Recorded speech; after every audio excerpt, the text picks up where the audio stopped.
Assalamualaikum warahmatullahi wabarakatuh. Perkenalkan, nama saya Muhammad Nur Setiawan, mahasiswa Universitas Pelita Bangsa, Prodi Manajemen, Fakultas Ekonomi dan Bisnis. Di sini, saya ingin mempresentasikan tentang sejarah dan perspektif perilaku organisasi dan kaitannya terhadap perkembangan bisnis. Pernah gak sih kalian kerja di tempat yang kayaknya ribut mulu? Ada yang salah paham, ada yang ngambek, ada yang kerja bener, ada juga yang kerjanya bener-bener bikin pusing. Nah, ternyata semua itu ada ilmunya, namanya perilaku organisasi. Di video ini kita bakal bahas perilaku organisasi dari awal sampai contoh nyata, mulai dari warung kopi sampai perusahaan global kayak Toyota dan Starbucks. Tenang, bahasanya santai kok. Yuk kita mulai. Masuk ke segmen pertama, apa itu perilaku organisasi? Jadi gini, perilaku organisasi itu sebenarnya simpel. Ini adalah ilmu yang mempelajari gimana orang berperilaku di tempat kerja. Kenapa penting? Karena ya manusia itu unik. Ada yang kerja cepat, ada yang lambat, ada yang bawel, ada yang pendiam. Ada yang kerja bagus kalau dipuji, tapi ada juga yang makin semangat kalau dikasih tantangan. Nah, tugas perilaku organisasi adalah mengerti pola-pola itu supaya organisasi biar kecil atau besar bisa berjalan dengan lebih rapi, lebih efektif, dan lebih nyaman buat semua orang. Nah, kita lanjut ke segmen kedua, yaitu fokus pertama, perilaku organisasi. Perilaku organisasi biasanya fokus pada 3 hal. Yang pertama, individu. Gimana sih seorang berpikir, berperilaku, dan termotivasi. Yang kedua, kelompok. Gimana orang-orang itu berinteraksi dalam tim. Yang ketiga, organisasi. Aturan, budaya, sistem, SOP, dan kepemimpinan. Kalau tiga-tiganya ini nyambung, kerjaan pasti lancar. Kemudian masuk ke segmen 3, yaitu sejarah perilaku organisasi. Atau mungkin kalian bertanya, perilaku organisasi ini ilmu baru ya? Ternyata enggak. Sejak zaman Plato, manusia udah bingung sama perilaku manusia lainnya. Terus berkembang jadi teori efisiensi, teori hubungan manusia, sampai teori modern tentang budaya dan kepemimpinan. Tapi intinya, dari dulu sampai sekarang, manusia tetap menarik untuk dipahami. Lanjut kita masuk ke segmen 4, yaitu masuk ke studi kasus. Ini bagian paling menarik. Yang pertama, studi kasus warung kopi Nusantara, UMKM. Sekarang kita masuk ke contoh nyata. Ada sebuah warung kopi kecil, kelihatannya sederhana kan? Tapi masalahnya banyak. Shift gak jelas, barista pagi marah sama barista malam, ada pelanggan komplain, kok kopi saya lama banget. Yang satunya bilang itu tugas dia, yang lainnya bilang lah bukan. Gitu terus tiap hari. Pemiliknya pusing, tapi dia akhirnya pakai pendekatan perilaku organisasi.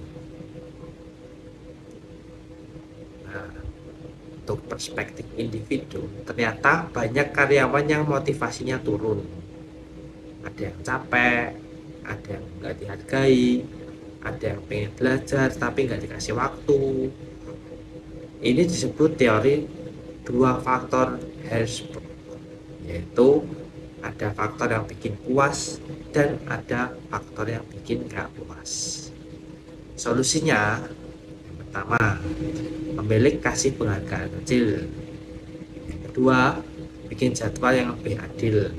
Kemudian yang ketiga, kasih pelatihan barista untuk yang mau belajar. Yang keempat, rutin tanya pendapat karyawan. Dan hasilnya, karyawan jadi lebih semangat. Kemudian dari segi perspektif kelompok, masalah berikutnya adalah komunikasi. Mereka jarang ngomong terbuka, banyak asumsi, banyak yang salah paham.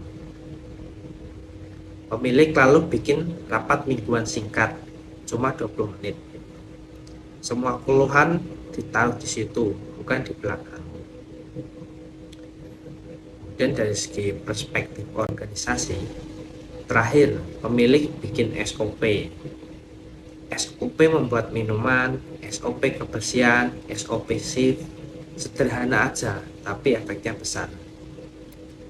Nah, hasil akhirnya warung yang sebelumnya ribut berubah jadi warung yang rapi.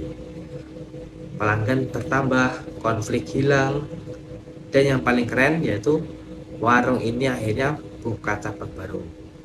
Kecil tapi powerful. Itulah kekuatan perilaku organisasi. Kemudian studi kasus yang kedua, industri batik Pekalongan. Di Pekalongan, pengrajin batik sering bentrok antara generasi tua dan muda. Yang tua lebih teliti, yang muda cepat. Akibatnya, kualitas nggak konsisten. Solusi perilaku organisasi yang pertama yaitu bikin SOP kualitas. Yang kedua, bagi tugas. Senior pegang detail, junior pegang produksi. Yang ketiga, komunikasi antar generasi dibangun. Hasilnya, produksi stabil, konflik jadi turun.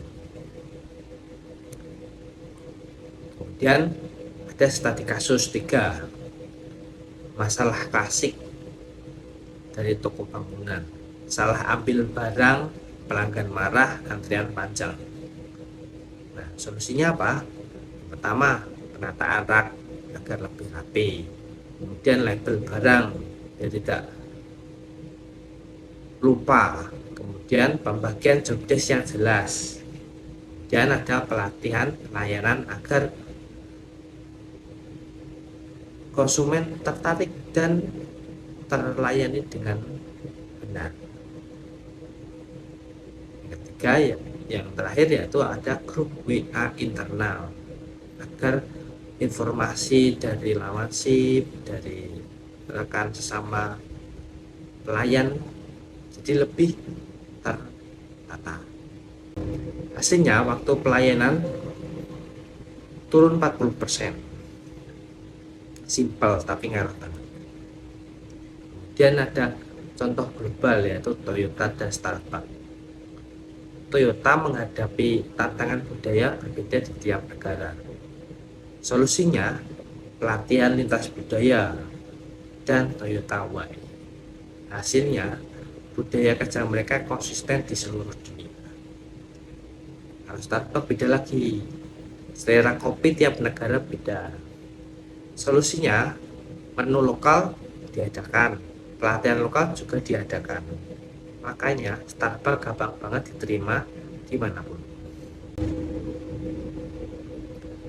Dan kesimpulannya yaitu, jadi perilaku organisasi itu bukan teori akademik yang rumit.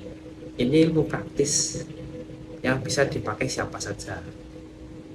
Pemilik UMKM, manajer, tim kreatif, bahkan kita sendiri. Ketika kita mengerti manusia, kerja jadi lebih mudah. Ketika kita ngerti cara komunikasi, konflik lebih cepat selesai. Dan ketika organisasi berjalan rapi, bisnis lebih berkembang. Terima kasih sudah menonton. Kalau kalian suka tentang konten edukasi yang ringan seperti ini, jangan lupa like dan subscribe ya. Sampai ketemu di video berikutnya.